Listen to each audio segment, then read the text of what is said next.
Before the sun cleared the ridge, the farm was already awake in its own tired way. Frost clung to the fence wires like brittle lace, and the barn roof sagged under years of weather it had stopped resisting.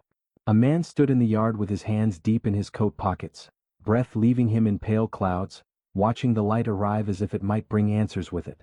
It did not. Morning came the same way it always did, quietly, without mercy, illuminating what could no longer be ignored. His name was Eli Mercer, though the land knew him only by the weight of his boots and the patience of his steps. He had been born into this soil, learned its moods before he learned to read, and buried his father on the far hill where the grass never grew evenly again. The farm had passed to him without ceremony, along with debts no one mentioned aloud. He accepted both the way he accepted winter, knowing complaint would change nothing. He moved through the yard checking gates that no longer needed checking, more habit than necessity guiding him. Each hinge creaked like an old joint, each post leaned a little farther than it should. The fields beyond were empty now, stripped down to stubble and regret. Last season's crop had failed in stages, hope draining away not in one disaster but in a series of small, relentless disappointments. Rain came too late, then too hard. Seed prices rose. Buyers vanished. By the time the final numbers were written, there was nothing left to argue with. Inside the farmhouse, the kitchen clock ticked louder than it used to. Eli sat at the table with a ledger open in front of him, its pages soft from handling, its margins filled with careful notes that had stopped being solutions and become records of loss. A letter from the bank lay folded beside his coffee cup, unopened because he already knew its tone. He did not tear it up or curse it. He simply breathed once, slow and deliberate, as if steadiness itself were a resource he could ration. Eli was not a man given to drama. When his wife died 5 years earlier, the grief had entered him quietly and never fully left. It lived in the spare bedroom, in the way he set 2 plates on the counter before catching himself, in the evenings that stretched longer than they used to. Loss had trained him to endure without spectacle, to keep moving even when movement felt pointless. The farm was the last place where her voice still felt present, and that made leaving it unthinkable. Outside, a truck passed on the county road, its tires hissing on ice, carrying someone else toward somewhere safer. Eli watched it disappear between the trees and felt the familiar pull of comparison, the question of whether stubbornness and loyalty were still virtues when they led to the same ending. The land offered no reply. It lay waiting, indifferent as land always does. By mid-morning, the sun had softened the frost into mud. Eli hitched the last usable tractor to a wagon and drove it to the far shed, where equipment he could no longer afford to repair sat in silent rows. He ran a hand along a plow blade, its edge dulled from years of honest work. Machines had once promised efficiency, speed, a future that ran on fuel and schedules. Now they felt like liabilities, expensive reminders of choices made when credit had been easier than caution. At noon, he drove into town, the road narrowing as fields gave way to closed storefronts and faded signs. The feed store was quieter than it used to be, the air heavy with grain dust and unspoken worry. Old men leaned on the counter trading weather predictions and foreclosure rumors with equal seriousness. Eli listened without joining in, his presence acknowledged by nods that carried sympathy but no solutions.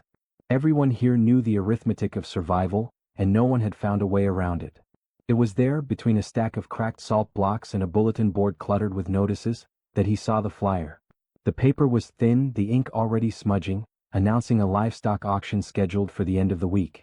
Beneath the list of calves and equipment was a single line that caught his eye. Draft horse, aged, sold as is. Someone had written risky in pen beside it, underlined twice as if to protect others from the idea. Eli stood longer than necessary, rereading those words until the clerk asked if he needed help. He shook his head and bought only what he could carry, stepping back into the cold with the flyer's image lingering like an unfinished thought. A draft horse was impractical, expensive to feed, slower than any machine still running. It was the kind of decision people made when they were sentimental or foolish, and Eli had never been either. The drive home felt shorter, the road unfolding beneath him as his mind worked against his will. He imagined the weight of such an animal, the sound of hooves instead of engines, the way power could exist without noise. He also imagined the bank's letter, the calendar pages turning, the ground lying fallow for someone else. When he pulled into the yard again, the light was already shifting toward afternoon, shadows stretching like questions across the dirt.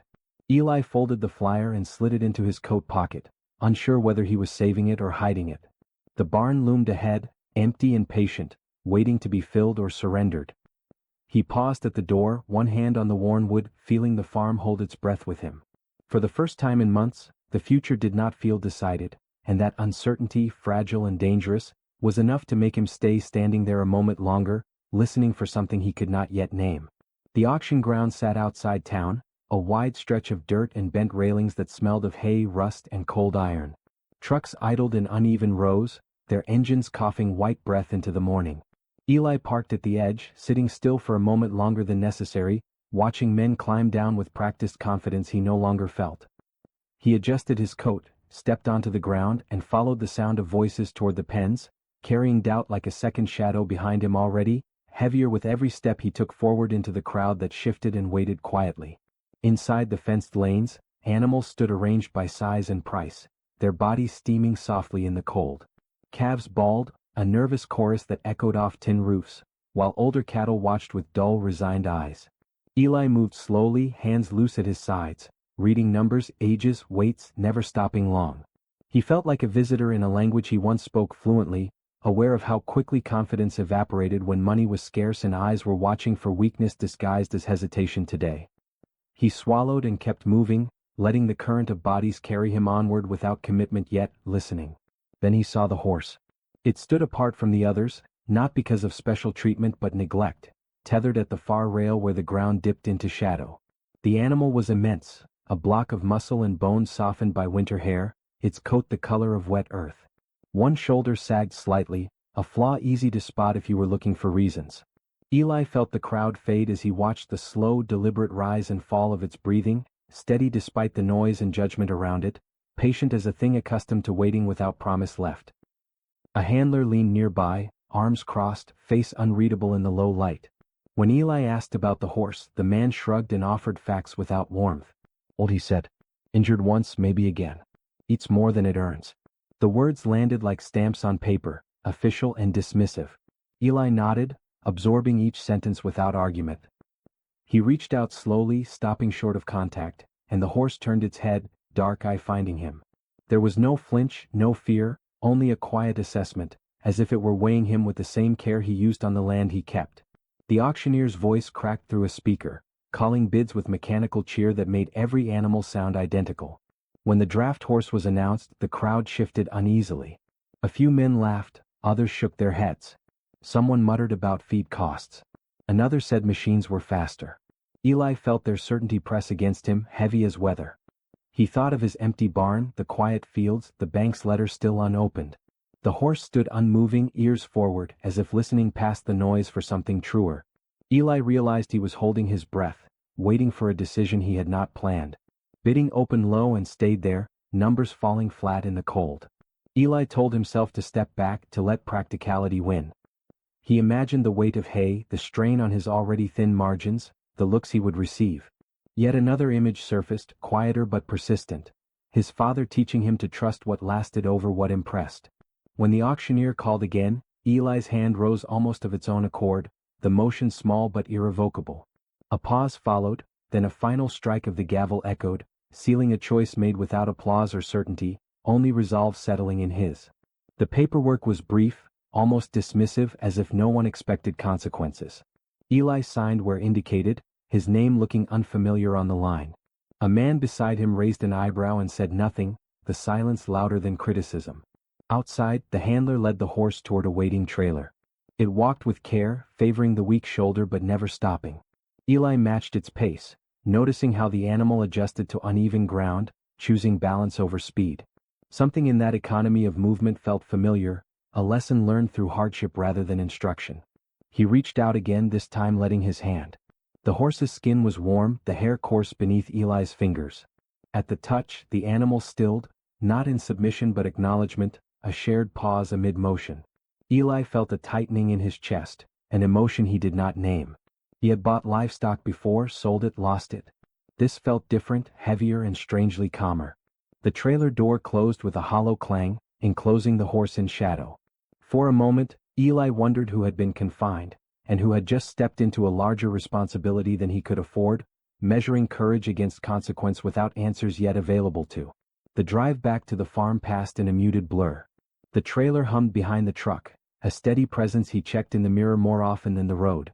He imagined the questions he would face, the judgments already forming. He also imagined mornings without engines, the sound of hooves on soil, work paced by breath instead of fuel. The idea felt both ancient and fragile, a bridge between what had been lost and what might still be possible. Eli drove on, the road narrowing ahead, uncertainty settling beside him like a passenger he had invited without introductions or. When he pulled into the yard, the barn seemed to loom larger, its emptiness newly pronounced.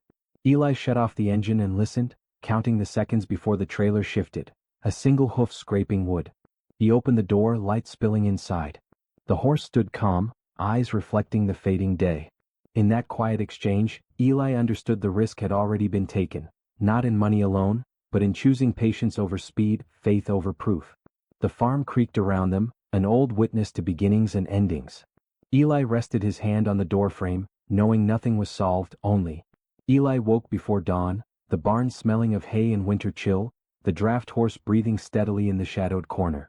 The animal had learned the stall quickly, folding into the space as if it belonged, though every movement was measured, cautious, as if testing the boundaries of a world it had been warned to distrust. Eli adjusted the blanket over its back, noticing the taut muscles beneath coarse hair, and felt a small swell of respect.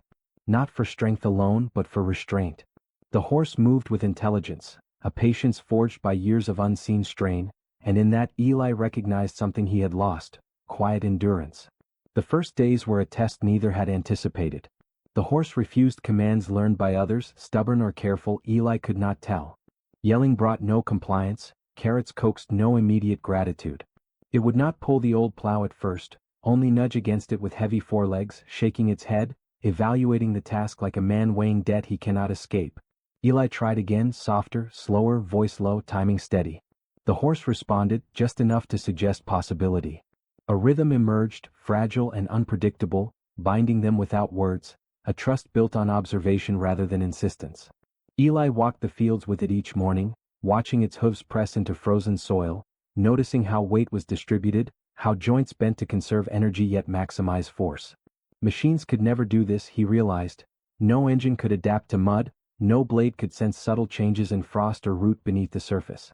At night, he lingered by the stall, listening to the horse shift on straw, inhaling its warmth, hearing the quiet exhalations of life persisted against adversity.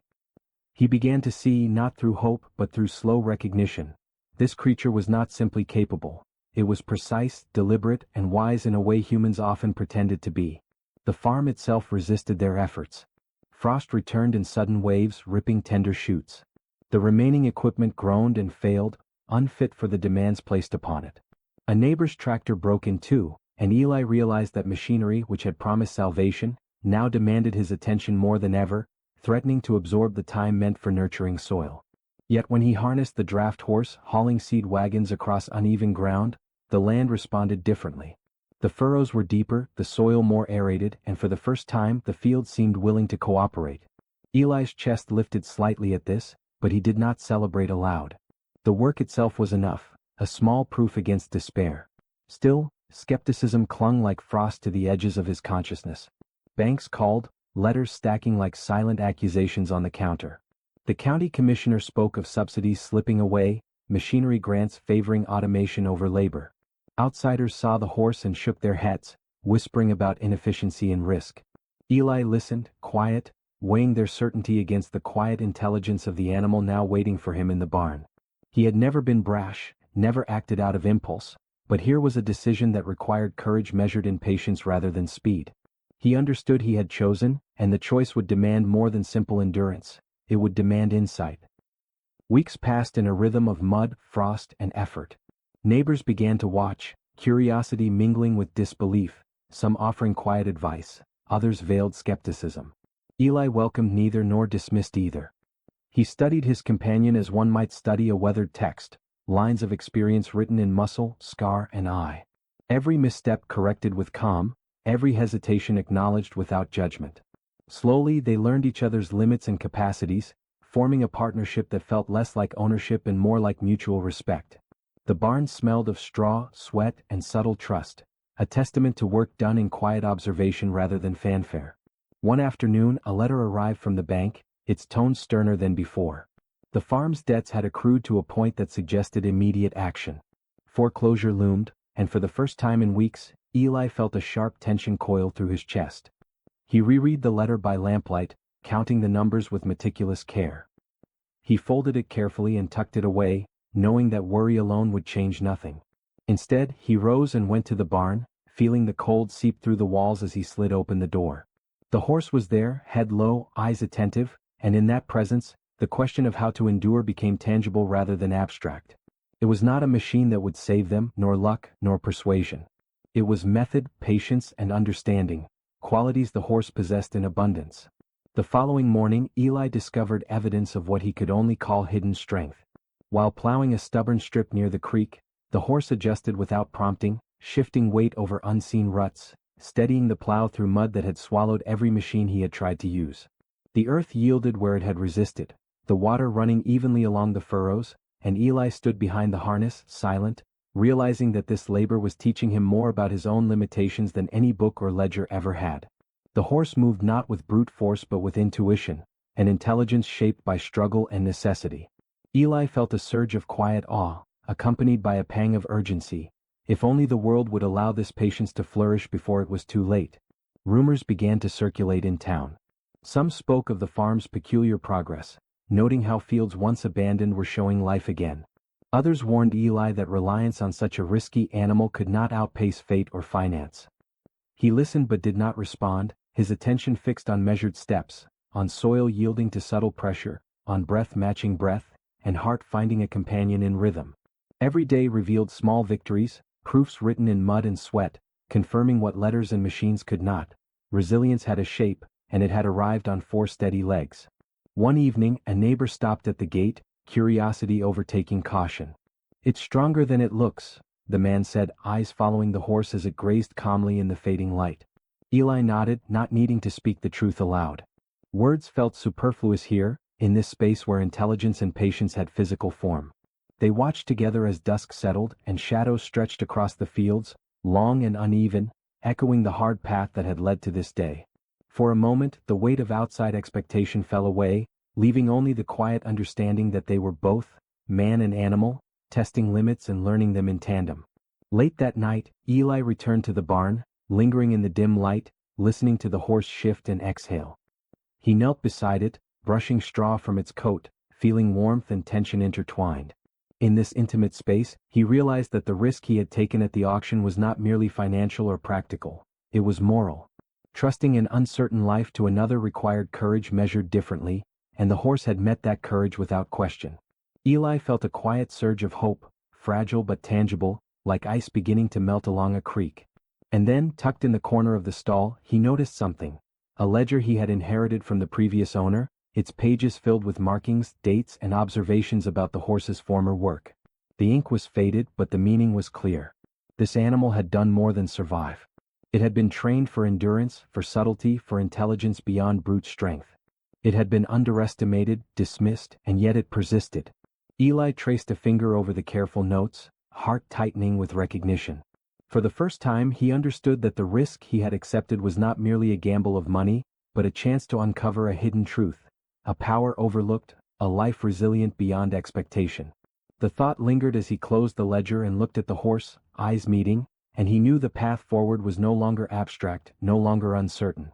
Something essential had revealed itself, waiting to be tested in the coming storms, and in that quiet revelation Eli realized the farm, and perhaps he himself, might still be saved. The storm arrived without warning, dark clouds rolling over the ridge like a tide that refused to retreat. Rain fell in sheets, pounding the tin roof and turning the dirt roads into rivers of mud. Eli stood in the doorway of the barn, coat soaked, hands gripping the frame, listening to the wind whip around the corners of the building. The horse shifted behind him, ears flat against its head, nostrils flaring with the scent of wet earth and tension. Neither spoke, yet both understood that the world outside had become urgent, a test of endurance beyond anything they had faced together. The farm, once quiet and resigned, now demanded action, and Eli felt the full weight of responsibility settle on his shoulders like the heavy rain. Fields he had tended with care were being swallowed by water, young sprouts bending under the deluge. Machinery that survived on paper faltered in reality, tractors stuck in mud, engines coughing in protest. Eli had called for help from neighbors, but most had already retreated to safety, leaving him with the impossible choice of abandoning the crops or attempting the impossible alone. He turned to the draft horse, its massive frame illuminated by lightning, muscles rippling under wet coat, eyes steady despite the chaos. A glance was enough. The horse, patient and deliberate, seemed to measure the situation with precision, calculating the path through mud, water, and wind, as if it had been trained for this moment its entire life. Harnessing the animal took minutes, each movement deliberate. Eli felt the familiar tension in the reins, the subtle pull and release, a conversation of trust and expectation. He loaded seed wagons and supply carts, guiding the horse through mud that threatened to swallow wheels and legs alike. Its hooves sank into the churned soil but never faltered, finding footing where machines would have slid helplessly. Rain plastered his hair to his forehead, water stinging his eyes, yet he did not flinch. Every step the horse took was mirrored by Eli's own, careful and deliberate, a rhythm of resilience that neither force nor fear could break. They moved as one, a partnership forged through patience, testing limits and proving endurance in real time. Hours passed, the sky refusing to relent. The creek overflowed its banks, carrying debris and rotting leaves across the lower fields. Eli guided the wagons with quiet focus, relying on the horse's innate judgment rather than his own shaky calculations. Where tractors had spun, the animal adjusted, shifting weight, pausing for balance, then pressing forward. Each load delivered, each seed planted, became a small victory against the deluge, a testament to intelligence over brute strength, to steadiness over panic.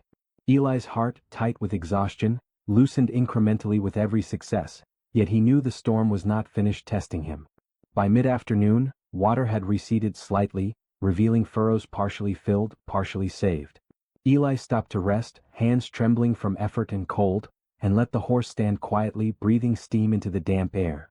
He watched the animal's reflection ripple in puddles, immense and serene, a presence that anchored the chaos. In that moment Eli realized something profound. The farm was no longer merely soil and crops. It was the embodiment of persistence, nurtured by a living force he had once underestimated. Machines could break. Winds could batter. Debt could threaten. But this quiet strength, disciplined and patient, endured, shaping the land itself in a way no ledger or plan could replicate. Evening approached, the storm retreating reluctantly over the horizon, leaving a pale sun diffused through lingering clouds. Neighboring farms, some devastated, some spared by fortune, became visible through thinning rain, and Eli saw what his efforts had achieved. While others had abandoned hope, the fields he and the horse had worked remained intact, their furrows deep and orderly, soil aerated and ready for growth. The work was not finished, yet the proof of persistence was undeniable. He allowed himself a moment to breathe, the reins slackened, the horse standing still beside him, ears alert, body calm. Triumph was quiet, almost imperceptible, but undeniable in its physical manifestation. Night fell, stars breaking through retreating clouds, and the barn took on the glow of lamplight. Eli led the horse inside, drying it carefully, checking every leg and joint for signs of strain. Its eyes met his, unflinching, patient, acknowledging both the day's effort and the bond it had forged. He fed it slowly, speaking softly, words unnecessary but meaningful in cadence and presence. Each movement carried gratitude, respect, and quiet relief. He had never considered words essential in the communication of endurance. Presence alone sufficed. The barn smelled of wet straw and warm breath, the subtle proof of life sustained against circumstance, and Eli felt a deep satisfaction he had not known in years. Weeks after the storm, the farm began to flourish. Seedlings that might have rotted had taken hold, nourished by careful attention and the horse's unerring work. Machinery sat unused more often than not, replaced by steady hooves and measured effort. Letters from the bank arrived, but Eli no longer feared them, having discovered that strength was not always monetary, that resilience was tangible in ways beyond balance sheets. News of his success reached the town, whispers of a man and a horse defying expectation spreading slowly. Some dismissed it as luck, others as stubbornness rewarded. Eli did not care. He had witnessed intelligence, patience, and endurance triumph in the soil itself. One afternoon, a neighbor approached the gate, eyes wide with curiosity and respect. "I've never seen anything like it," the man said, watching the draft horse plow effortlessly through heavy earth. Eli nodded, hands resting on the rail, understanding that this was not spectacle but quiet demonstration. The horse, massive and deliberate, moved with purpose yet without hurry, a lesson in work, trust, and unspoken knowledge. The neighbor lingered, but Eli turned his attention to the fields, aware that there were still challenges to meet, still work that required patience, yet grateful for the proof that the impossible could yield to steady hands and intelligent labor. The climactic moment arrived quietly, without fanfare, in the simplicity of necessity. A low ridge threatened to flood, and Eli guided the horse across unstable soil, every step a calculation of trust.